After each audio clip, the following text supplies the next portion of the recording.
In this video, I'll show you how to install QuoteMe Happy Blackbox.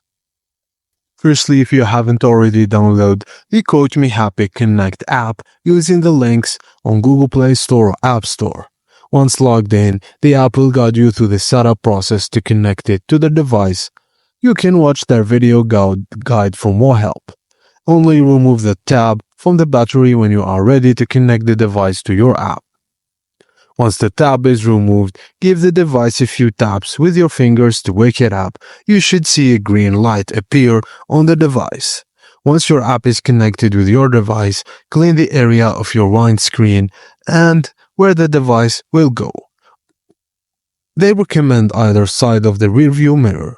Peel off the sticky backing from the flat side on the device and attach the flat sticky side to the top of the wind screen.